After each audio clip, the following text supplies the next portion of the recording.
में करारी हार का सामना करने वाली कांग्रेस पार्टी इस बार कोई रणनीतिक चूक नहीं चाहती। लिहाजा खुद सोनिया गांधी ने एक बार फिर से कमान पूरी तरह अपने हाथों में संभाली है। पार्टी की हर गतिविधि में सोनिया गांधी लगातार सक्रिय है। सोनिया गांधी की सक्रियता से पार्टी नेताओं और कार्यकर्ताओं में खुशी देखते ही बनती है। ये रिपोर्ट देखिए। लगातार 2 बार लोकसभा चुनाव हारने वाली कांग्रेस पार्टी की नेता सोनिया गांधी इस बार पूरी तरह से सक्रिय है। तबीयत नासाज होने के बाद सोनिया गांधी की सक्रियता को लेकर सियासी गलियारों में चर्चाएं जोरों पर है। कांग्रेस पार्टी कैसे इस बार अच्छा प्रदर्शन करे, इसके लिए सोनिया गांधी हर गतिविधि पर अपनी पैनी नजरें बनाए हुए हैं। यहाँ तक कि टिकट फाइनल करने के लिए हो रही हर सीईसी की बैठक में सोनिया गांधी अपनी भागीदारी निभा रही है। अब सोनिया गांधी चुनावी प्रचार में भी उतरने वाली हैं। 6 अप्रैल को सोनिया गांधी जयपुर भी आएंगी और फिर अन्य राज्यों में भी प्रचार करने जा सकती हैं। वाजपेयी गवर्नमेंट, किसी को उम्मीद थी क्या कि सरकार बनेगी यूपीए की? कांग्रेस को उम्मीद नहीं थी। ये पब्लिक बहुत समझदार है, रॉबस्ट कॉमन सेंस एक्स्ट्राऑर्डिनरी है, फील गुड और इंडिया साइनिंग चल रहा था उस वक्त में, तब भी ऐसा अंडरकरंट चला कांग्रेस पक्ष में। यूपीए गवर्नमेंट बन के 10 साल तक रही है। हालांकि इससे पहले सोनिया गांधी पूर्व में हुए विधानसभा चुनावों में बिल्कुल नजर नहीं आई थी। केवल एक बार राहुल गांधी की भारत जोड़ो न्याय यात्रा में भाग लिया था, लेकिन 2024 की चुनावी जंग को जीतने के लिए सोनिया गांधी ने अपनी सक्रियता और भूमिका को बढ़ा दिया है। इतना ही नहीं, इलेक्टोरल बॉन्ड को लेकर सालों बाद एआईसीसी मुख्यालय में प्रेस कॉन्फ्रेंस कर सोनिया गांधी ने सभी को चौंका दिया। इस प्रेस वार्ता में सोनिया गांधी ने बीजेपी सरकार पर जमकर हमला बोला। On the one hand, there is the electoral bond issue mentioned by Congress President Kharge, which has been declared unconstitutional by the Supreme Court. The electoral bonds have benefited, as everyone knows, the BJP hugely, massively. On the other hand, the finances of the principal opposition party, the Indian National Congress, are under a determined assault. Congress की कमजोर leadership और राहुल गांधी को कटघरे में खड़ा करने वाली BJP के लिए सोनिया गांधी की सक्रियता परेशानी का सबब बन सकती है। यकीनन हताश और निराश कांग्रेस कार्यकर्ताओं और नेताओं में भी सोनिया गांधी के मोर्चा संभालने से नए जोश का संचार होगा। अब देखना होगा कि सोनिया गांधी की इस सक्रियता से पार्टी को कितना सियासी फायदा मिलेगा। फर्स्ट इंडिया न्यूज के लिए दिनेश डांगी की रिपोर्ट। लोकसभा के चुनाव के बीच अब बयानों को मुद्दा बनाया जाने लगा है। भाजपा की ओर से कांग्रेस नेता के एक बयान को लेकर अब चुनाव आयोग में शिकायत करने जा रही है। चुनाव प्रबंधन समिति के सह संयोजक कुलदीप धनखड़ ने कांग्रेस के अजमेर लोकसभा प्रत्याशी रामचंद्र चौधरी के बयान पर आपत्ति जताई। साथ ही बयान की निंदा करते हुए कहा कि लोकतंत्र में इस तरह की टिप्पणी करना गलत है। धनखड़ ने कहा कि पीएम मोदी पर की गई अपमानजनक टिप्पणी के खिलाफ चुनाव आयोग में शिकायत करेंगे।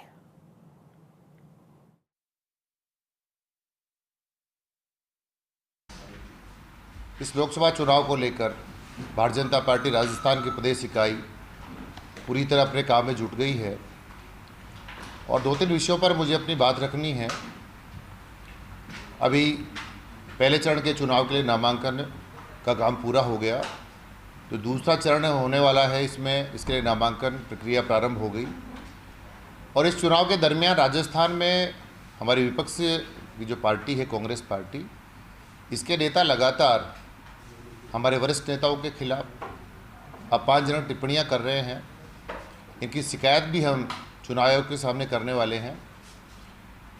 पिछले दिनों ही टीएमसी के सांसद के द्वारा हमारे देश के उपराष्ट्रपति महोदय जगदीप धनखड़ जी के खिलाफ एक अपमानजनक टिप्पणी का प्रयोग किया था।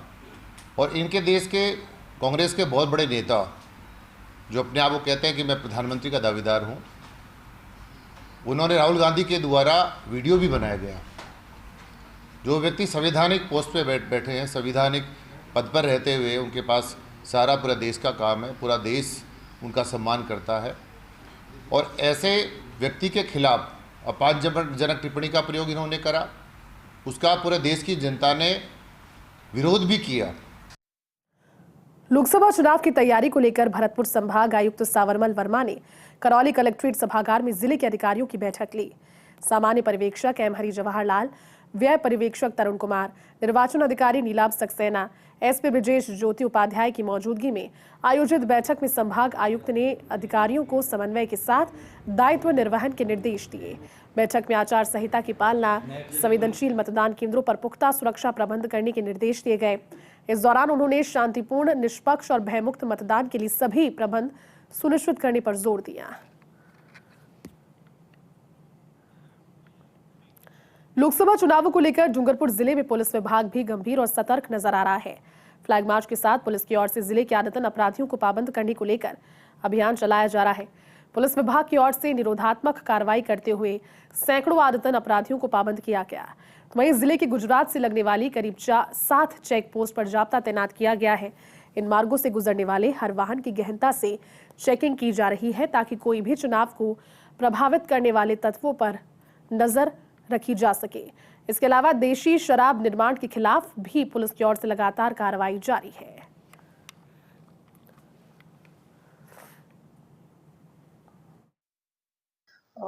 जैसा कि आचार संहिता 16 मार्च से लग चुकी है और लोकसभा चुनाव की तैयारियां उससे पहले भी जारी थी और अब और ज़ोरों से की जा रही है, जिसमें सीजर की जब्ती की बात करूं तो डूंगरपुर जिला पुलिस द्वारा 34,46,000 करीब की सीजर्स हो चुके हैं, जिसमें शराब, एनडीपीएस और अन्य आइटम्स इंक्लूडेड हैं। पूर्व यूडीएच मंत्री और कोटा विधायक शांति धारीवाल जंगली शाह परिसर में पीसीसी सदस्य डॉक्टर जफर मोहम्मद की तरफ से आयोजित रोजा इफ्तार में पहुंचे, जहां उन्होंने कोटा समेत देश प्रदेश के मुस्लिम भाइयों को ईद की अग्रिम शुभकामनाएं दी। साथ ही रोजेदारों की सहनशीलता और सब्र की प्रशंसा की। इस दौरान महिला कांग्रेस की प्रदेश अध्यक्ष राखी गौतम, पीसीसी सचिव शिवकांत नंदवाना, कांग्रेस नेता राजेंद्र साकला समेत सभी धर्म और जातियों के लोग इफ्तार में शरीक होने के लिए मौजूद रहे।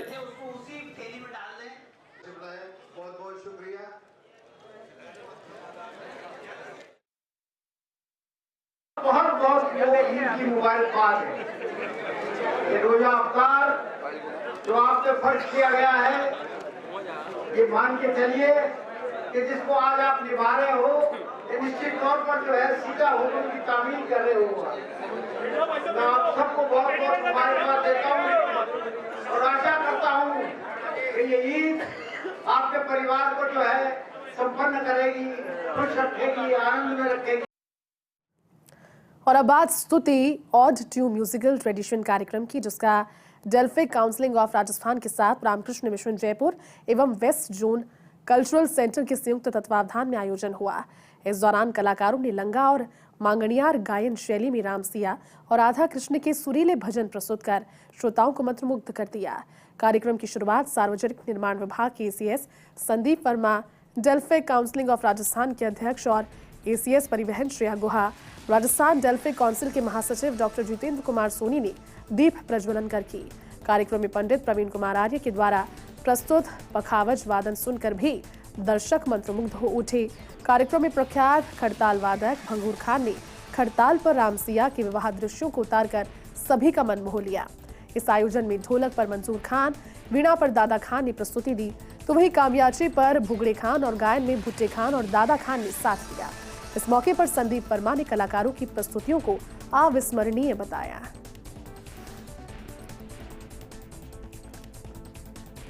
टोंक के टोडा राइसिंग में थाना प्रभारी राजेंद्र कमांडो के नेतृत्व में पुलिस ने आमजन के साथ फूलों की होली खेलकर नई मिसाल पेश की।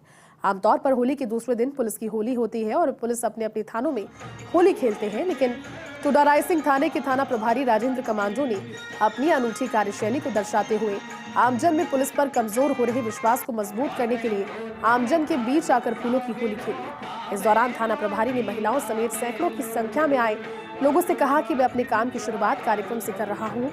जनता से वादा करता हूँ कि क्षेत्र को अपराध मुक्त करके रहूंगा। मेरे रहते क्षेत्र में या तो अपराधी अपराध छोड़ेंगे या फिर टोडा राइसिंग। वही कार्यक्रम स्थानीय युवा मंच पर कलाकारों के द्वारा की गई भजनों की शानदार प्रस्तुतियों ने पुलिस के जवानों के साथ आमजन को भी झूमने पर मजबूर कर दिया। पहली बार टोडा राइसिंग पुलिस की ओर से आमजन को जोड़ने वाले कार्यक्रम और थाना प्रभारी राजेंद्र कमांडो की कार्यशैली की शहर में खासी चर्चा रही।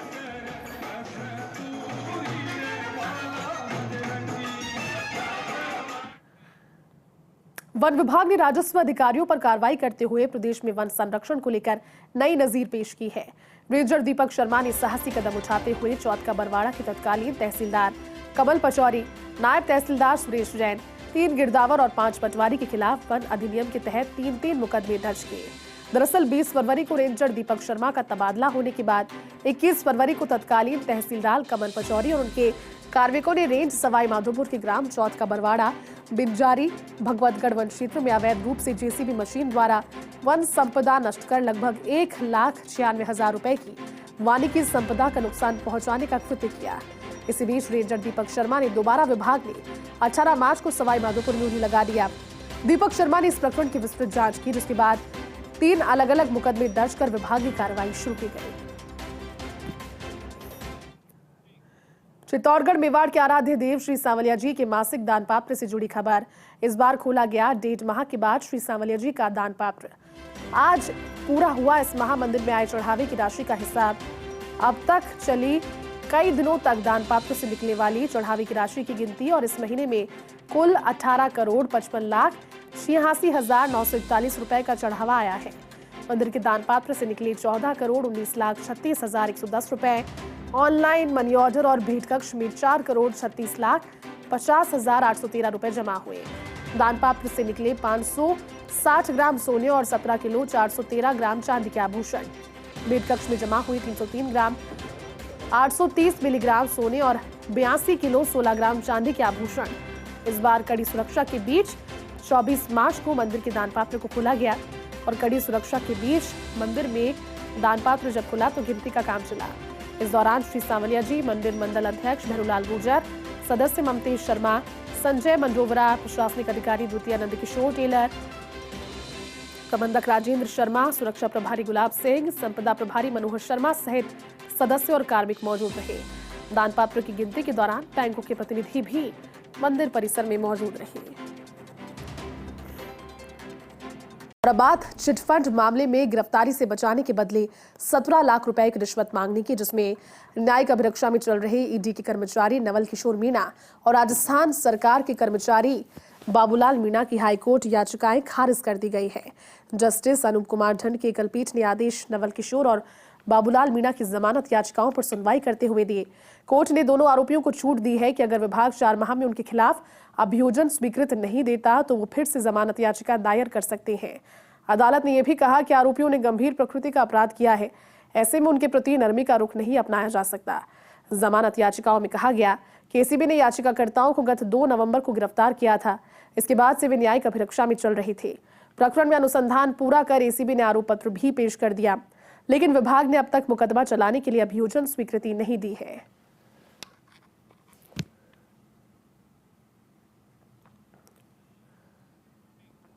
डूंगरपुर जिले की बिछवाड़ा थाना पुलिस ने राजस्थान गुजरात के बॉर्डर के पास शराब से भरी हुई एक कार को जब्त किया। एसपी मोनिका ने बताया कि पुलिस ने कार से 40 कार्टन शराब बरामद करते हुए 2 तस्करों को गिरफ्तार किया, जिसके बाद पुलिस गिरफ्तार आरोपियों से पूछताछ में जुटी रही।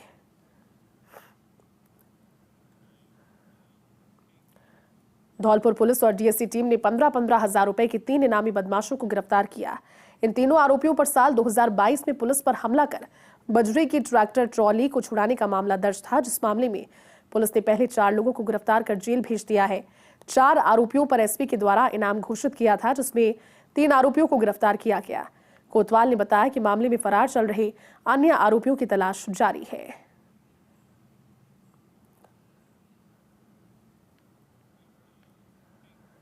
श्रीगंगानगर के साधुवाली में जोधपुर डिस्कॉम जीएसएस के ट्रांसफार्मर में अज्ञात कारणों से आग लग गई। आग की वजह से जहां एक और आग की तेज लपटें दिखाई दी, तो वहीं आसमान में काले धुएं का गुबार छा गया। आग लगने की सूचना पर स्थानीय दमकल और डिस्कॉम अधिकारी मौके पर पहुंचे और कड़ी मशक्कत के बाद आग पर नियंत्रण किया गया।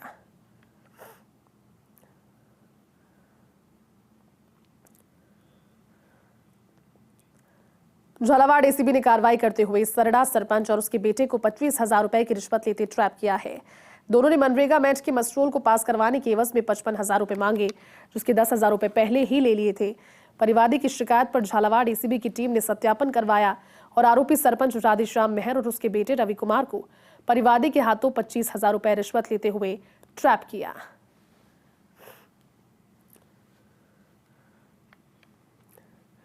तो वहीं डीडवाना के मकराना में मार्बल खनन रेंज चक डूंगरी के आधा दर्जन से अधिक मार्बल खाने ढह गई। इससे खानों में मलबा भर गया और खानों में लाखों रुपए की मशीनरी और तैयार मार्बल ब्लॉक मलबे में दब गए।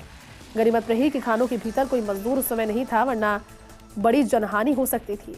आपको बता दें कि चक डूंगरी रेंज के आधा दर्जन से अधिक मार्बल खानों की अगवाड़ भरभरा कर ढह गई।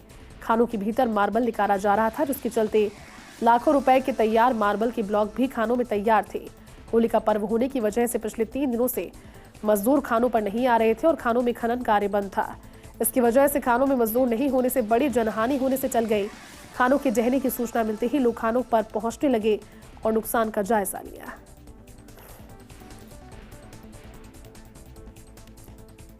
कोटा की मंडाना पुलिस ने नाकेबंदी के दौरान 2 कारों से 45 किलो 400 ग्राम अवैध मादक पदार्थ डोडा चूरा बरामद कर 5 आरोपियों को गिरफ्तार किया। पुलिस ने कारों को जब्त भी किया है। मंडाना थानाधिकारी अजय शर्मा ने बताया कि लोकसभा चुनावों के चलते नाकाबंदी के दौरान चेकिंग करते समय 2 कारों में कट्टों में भरकर रखा गया अवैध मादक पदार्थ 45 किलो 400 ग्राम डोडा चूरा बरामद हुआ, जिसके अंतर्राष्ट्रीय बाजार में कीमत 6,81,000 रुपए है।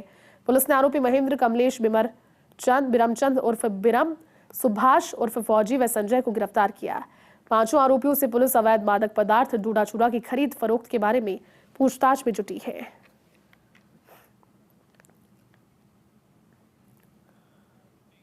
प्रतापगढ़ के मानपुरा गांव में नेजा लूटने का आयोजन किया गया, जिसमें महिलाएं पुरुषों पर लाठियां बरसाती नजर आई।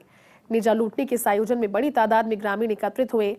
लबाना समाज के प्रवक्ता दशरथ लबाना ने बताया कि फसल कटाई के बाद होली के दिनों में किसान जब खेती के कार्यों से निवृत्त हो जाते हैं तो प्रतापगढ़ जिले के मानपुरा गांव में नेजा लूटने का आयोजन होता है। इसी के तहत मानपुरा गांव में खुले मैदान में बड़ी संख्या में लबाना समाज के लोग इकट्ठे हुए और मैदान के बीचों बीच नगाड़े के साथ नेजा बांधा गया। एक बोरी में धान रखकर नगाड़े के साथ इसे बांधा जाता है, इसे नेजा कहते हैं। दशरथ लबाना ने बताया कि मानपुरा गांव में नेजा लूटने का आयोजन किया गया। इससे पहले महिलाएं ललेनो नृत्य करते हुए गांव के मैदान पर पहुंची। इस परंपरा के पीछे मान्यता है कि गांव पर किसी भी आपदा या संकट आने पर वो टल जाता है। गांव के बच्चों पर बुरी आत्माओं का साया भी नहीं पड़ता।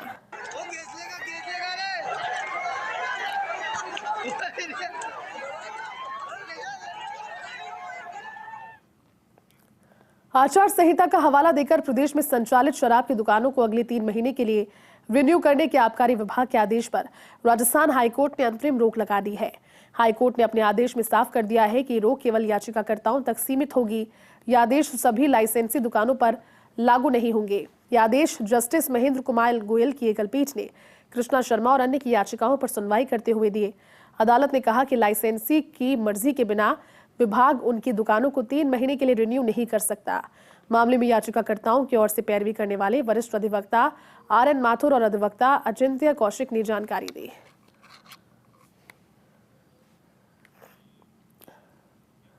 जोधपुर लोकसभा से भाजपा प्रत्याशी और केंद्रीय जल शक्ति मंत्री गजेंद्र सिंह शेखावत ने गुरुवार शाम पाक विस्थापितों के बीच पहुंचकर बिताई। उन्होंने CAA को लेकर कांग्रेस पर जोरदार हमला बोला। शेखावत ने कहा कि देश को बांटने का पाप अगर किसी ने किया तो कांग्रेस पार्टी ने किया। जब संसद में CAA पर बहस चल रही थी तब कांग्रेस के नेताओं ने धरना दिया।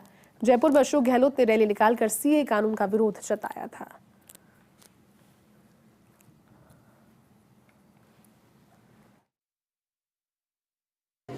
दो 2014 में जब मैंने पहली बार जोधपुर की जनता आशीर्वाद देन भेजो, ये जो यूरोप में अपना देश का दूसरा देश में भारतवासी रह रहे हैं, अमेरिका में पीढ़ी 2-2 3-3 पीढ़ियों रह रहे हैं, हिंदुस्तान हमारो संबंध बने रहे। इन वास्ते Modi ji overseas citizen of India कानून ले रहा और person of Indian origin Bharat के मूल निवासी जो हैं, जो विदेश में रहते हैं, उनको दोहरा पासपोर्ट रख सकते हैं। ये सुविधा लेकर के आए, इसका कानून बनाने के लिए लोकसभा में बिल लेकर के आए। चलिए, बुलेटिन में अभी के लिए बस इतना ही। आप देखते रहिए फर्स्ट इंडिया न्यूज। नमस्कार।